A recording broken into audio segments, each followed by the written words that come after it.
Welcome to the To Be the Church podcast, where we explore what it looks like to truly be the church in today's culture. Today's episode is brought to you by this very disgusting flavor of LaCroix. It's like called Pastèque or something like that, and then in parentheses it says watermelon. Watermelon. And it tastes like, it tastes like I took a drink of water while someone who just ate watermelon burped around me. That's what it tastes like. So, yeah. Sorry, LaCroix. Or as my friend Matt calls it, LaCroix, and he swears that's what you're supposed to say. LaCroix. Andrew, I left some coconut LaCroix one time, and you said it tastes like sunscreen. Tastes like sunscreen. and then one of our other elders replied to that email thread and goes, Andrew, I don't think you're applying it right. Randy Hoover. Dude, still one of my favorite reply alls I've ever seen. Yeah. All right, so we don't know what we're talking about. All right, I go through Twitter. I go through my Twitter thread, and I follow all sorts of different people and all sorts of different tribes, etc. And I tend to take pictures of tweets, screenshots of tweets. So if you go through my pictures, I have more pictures of tweets than I probably do of like regular pictures, because I do that constantly. And I always think to myself, like, we'll go back, we'll talk about this on To Be the Church, or I'm going to use this as a sermon illustration or whatever else. But yeah, I actually never use them ever. But I thought Ty was saying, what are we talking about? So I'm scrolling back through some of these screenshots, and yeah, there's a few here, dude. Okay, so there's this issue. Oh, dude, I had a screenshot of your dad's. It was a Facebook post from your dad yesterday, 2 days ago, about your grandpa. Oh, yeah. My grandpa's birthday was a couple days ago. Yeah. I wanted to read it so I could get you to cry on the podcast, but I think I could, right? I'm trying to look at those eyes, that straight, that like face that doesn't ever break. If I did cry, I'd just put sunglasses on and say it was a dream. That's from a few episodes ago. All right, so that was a great post by your dad. Yeah, I thought that was really, really cool. And you're going to have to be friends with Mike Clarensaw to be able to read that, so we're going to leave that in the mystery land. All right. A guy named Dean and Sarah, you probably know who that is. He's like a Baptist pastor from the Southeast. I've heard of him, yeah. He's been real vocal on the abuse stuff in the SBC. Yeah, I think he's been on the XBC exec committee or whatever. Okay. Yeah. He says this on a tweet: if you've seen some of your ministry heroes and or ministry organizations slide into extremes, isn't it sad that the answer for what happened is often answered with 2016? Comment. No comment. Wait, so that's like blaming Trump?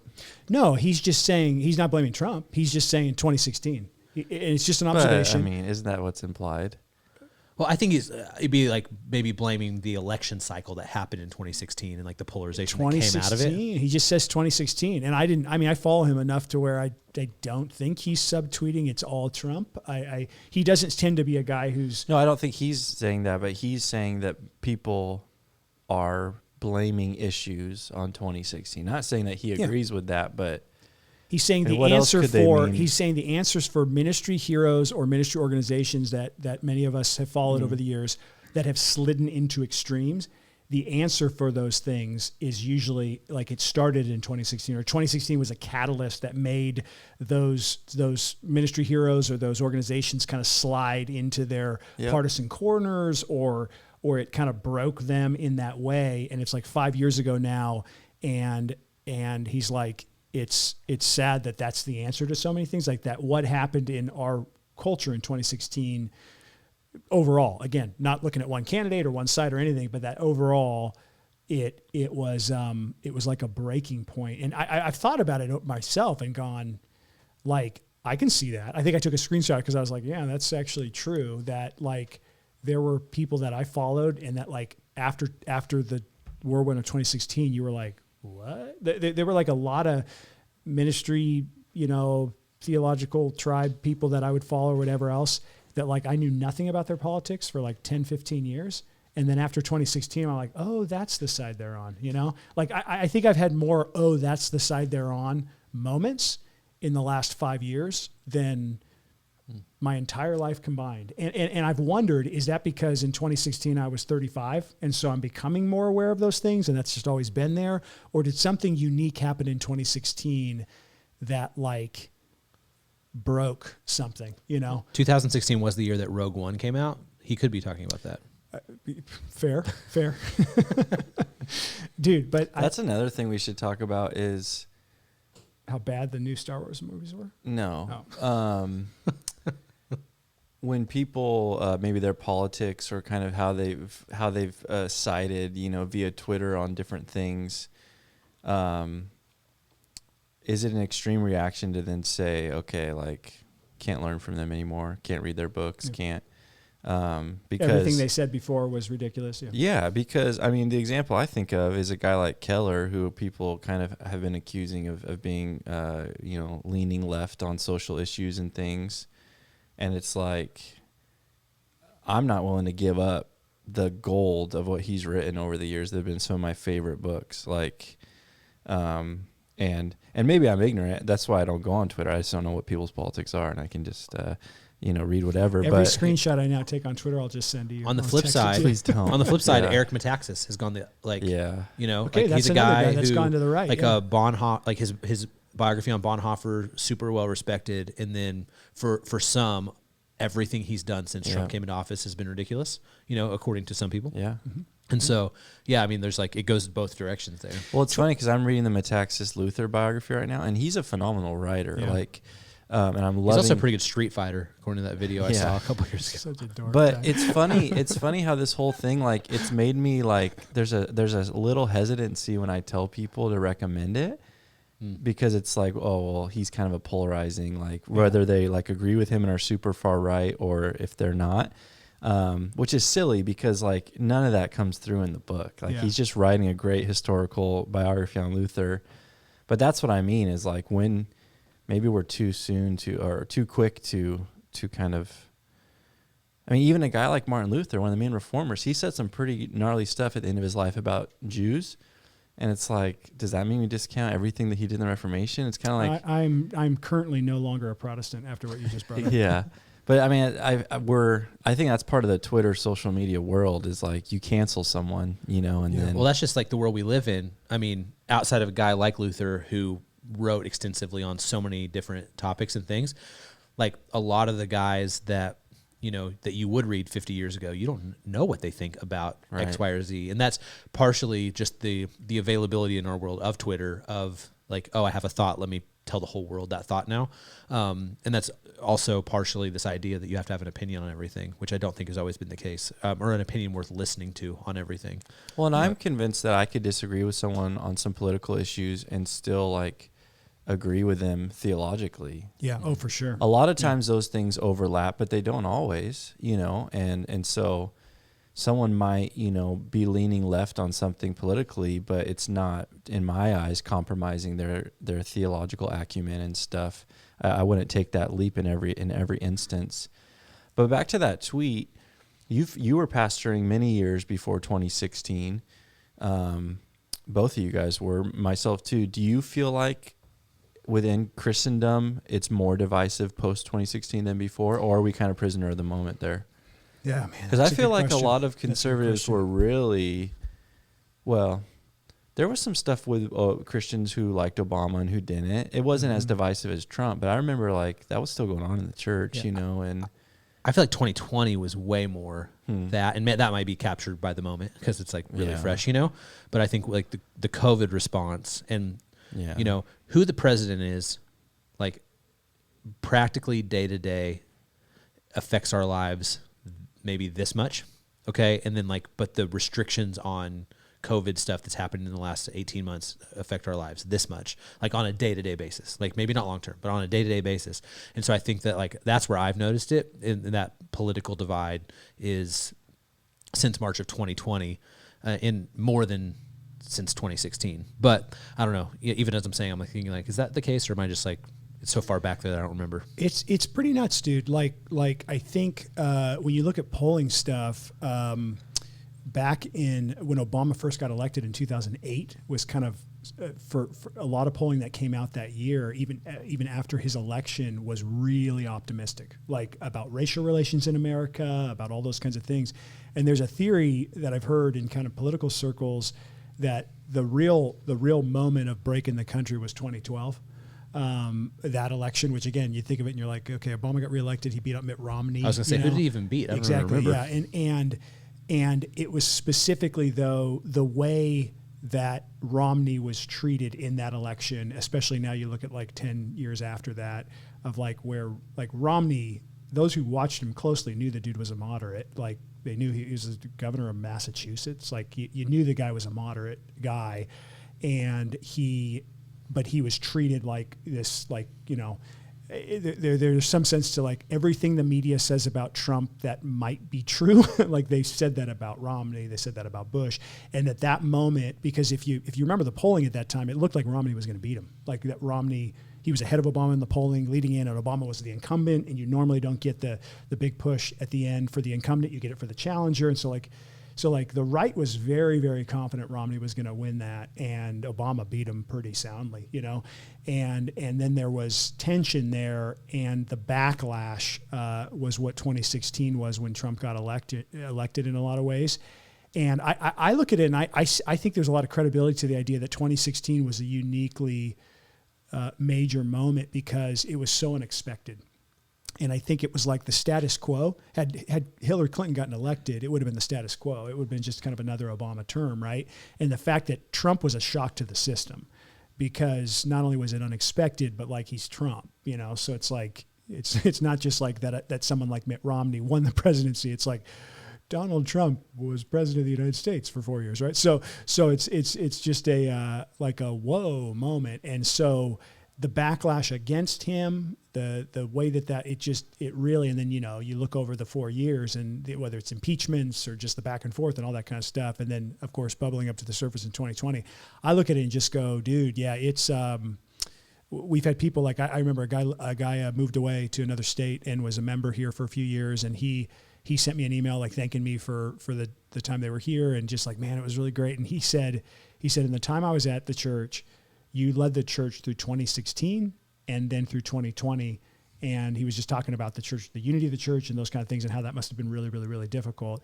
He didn't say anything about 2012, you know, like because people, you know, and so I do think like Ty, yeah, 2020 is fresh, but 2016, 2020, and I don't, after the COVID thing, dude, like that we're currently still kind of in-ish, like, I don't know how it gets less contentious going forward, you know, as 2022 is coming up, as I've never seen school board elections. Like I can tell you the names of the people running for school board in my little town of Washougal. Like I know their names because it's like, it's just, there's signs everywhere, you know, and I don't remember knowing when off-year school board elections were happening ever before, you know. So that some of that's like, am I becoming more aware of this stuff? Or, I mean, I've been reading in these areas for a long time. It just seems like it is uniquely contentious. All right. I know you really want to talk about masks and COVID regulations. All right, let's continue. I was just talking about, before we recorded, about how all the questions on our board are about that. Yeah. I wish they weren't. I'm speaking of the school board in Washougal. There's a lady from our church. Who's, Janice. Yeah. That's cool. Anyway, not telling you who to vote for, but yeah, it's cool. She's a wonderful lady. I'm not telling you who to vote for. All right.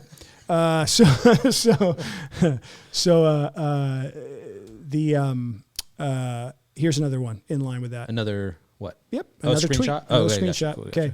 So because it's, you know, you mentioned like the different leaders, you know, knowing their politics and just those kind of things. I know this guy, his name is J. Chase Davis. I have no idea who he is. It was liked by someone I follow. And I have no idea who it was liked by. He said this, I know you want to champion leaders who are nuanced, winsome, and not offensive.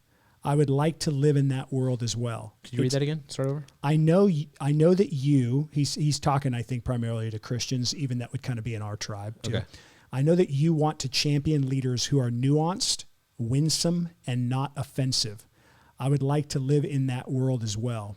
It seemed more civil and decent. It felt more comfortable and familiar. But that world has passed. And if we continue using the same tactics in some sort of nostalgic effort to recapture and recreate that world, then we will not only fail to recreate that world, we will also fail to effectively engage the current moment. Okay. So I think of people, you know, that we would follow, you know, guys kind of in our theological tribe who are in spaces like Twitter trying to remain, you know, I mean, Keller would be one of those, right? That you know, kind of nuanced, winsome, you know, what were the other adjectives he used there? Nuanced, nuanced, winsome, and not offensive. Like Keller would be a guy like that, like people can be offended by him, but if you look at him, he's one of those leaders who over the years you would probably define in those ways. His idea is that like the days where we can say, oh, both sides are extreme, or those days are over. We need our Christian leaders like fighting these cultural fights and being a jerk. And is that what he's saying? That we need that? He said that world is past if we continue to use the same tactics, the tactics of being nuanced, winsome, and not offensive, in an effort to sort of capture that nostalgic world. Then we're not only going to fail to recreate it, we're also going to not effectively engage the current moment. Well, anecdotally, I feel like we've seen some crazy work of God in our churches over the last couple of years, an amazing amount of unity and health and excitement, people getting saved, baptized. And I feel like we're kind of taking that approach a little bit. Nuanced, winsome, and not offensive? I think we're not trying to intentionally offend anyone except with Scripture. Except with what's true, and they better get over it. Right. Yeah. But I feel like we really leaned into our plurality of leadership during the whole COVID stuff. We sought to do things that were right, that were good, that were. I don't feel like we have taken a stand on one extreme or the other. I actually know that's. I mean, maybe it's been interpreted differently by some, but I mean, I don't know.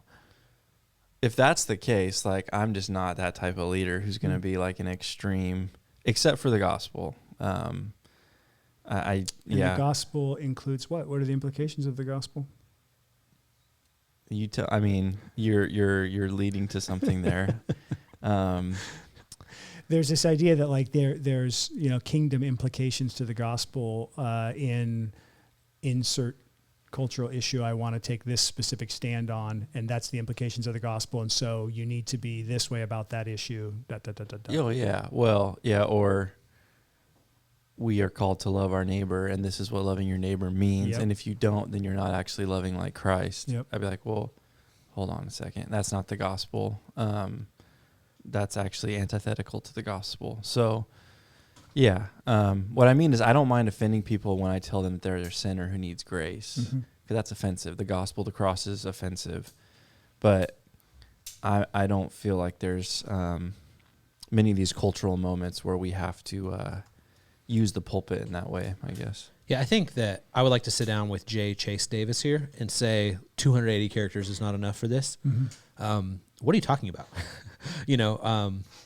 Like, are you talking about like, because he could very much follow up tweet 2 here, like we will also fail to effectively engage the current moment as it relates to this political issue, or as it relates to transgenderism, which we talked about last week, or as it relates to X, Y, or Z. And because I want to know what he was reading that made him trigger this thought, because I could either find myself very much agreeing with him or completely disagreeing with him based on what it is. Yeah, I read that. I read that tweet from him, and I think what happened in my mind, because I don't think I follow him. I think someone I follow liked that, so it like came up on my timeline, and I was reading it like a subtweet to the Kellers, the Ray Ortlands, that kind of world, where he's like, dude, nuanced, winsome, trying to not offend people, or what, you know what I mean? So whether it's on like the complementarian issue, or whether it's on this culture issue or race or whatever, and so he's going, hey, we need to. I see a lot within that Baptist world. Obviously the SBC, everything it's going through, and there's kind of the conservative Baptist with, there's even kind of a conservative. I'm not talking about the Conservative Baptist Network. I'm talking about kind of a new conservative Baptist movement that's happening in that world, and they're mainly meaning culturally conservative from what I can see from the outside. But anyway, so I follow a few guys from that stream just to kind of see what's going on and what they're saying, and that's kind of what I picked up when I saw that. Yeah. And they would look at some guys that are again playing the more nuanced, kind of winsome and not offensive line, and they would go, dude, you're compromising. You need to like be more salty. Yeah, I mean, that's interesting. I Matt Chandler's not the first person to say this, but I was listening to a podcast where he was interviewed the other day, and he was saying this, and he was saying right now the bar is pretty low. Yeah. For what it looks like to be a true gospel witness, like in our communities, and it's just to like not be a jerk. Like that's kind of like where we're at right now. Yeah. And so I don't know, that came to mind as we're reading through that tweet of because the original tweet you're talking about could come across like, now, like, sure, be nice, be whatever. That's not going to work, know. Sure, so sure. Yeah. And there's it's been amazing to me again as we circle back around to like the 2016 ideas or the last 5-6 years in the Christian world in America. It's been amazing to me, sort of the intersection of religion and politics, if you will, and gospel witness in this hyper partisan political age, and what we do with that. The politicization of everything that we're dealing with. And there's a lot of people within the Christian world, and I don't know if I'd put this guy in there. I don't even know who this guy is, but that are going, like we need to in this moment, like stand for this or stand for this or stand for this, because the culture is circling the drain, in a pretty crazy way. And then there are people that come out on those issues and say, no, we need to be on this side of that issue because of this, or this side of that issue because of this, and the church historically needs to be in this kind of a place. And dude, civil religion in America, man, like it's a complex thing, because of our founding, because of even the beginning of the Pilgrims crossing over and seeking religious freedom and plurality in that regard, and then what developed from that. But even in that Puritan era, the sermons talking about America as a city on a hill, and that this is going to be this new city on a hill. And then that's been echoed now that was in the 1600s that was said, that this is going to be a city on a hill over here. So 300 plus years, 400 years on of that, even before our founding, that's been in the American consciousness. So it's really hard to separate those things and to figure out how to be the church in the midst of it. So Ben, tell us the answer. I don't have the answer. I was looking for a screenshot. I couldn't find it. I saw these pictures of my kids and stuff, and but yeah, it was going to be really good. I just can't remember. Most of my screenshots are hilarious memes and jokes I find on the internet that I end up texting to Cody. So and he shakes his head in disgust because he knows what I'm talking about. Yep. I love it. So perhaps this spark some questions, or perhaps you want to screenshot some tweets and hear us talk about them for 20 minutes. There you go, screenshots. That's our new segment. Yeah. Hit us up, podcast@tobethechurch.com. You can do that on social media. I keep drinking this. It's not getting any better. But anyway, have a great weekend, everybody, and we'll see you next Friday.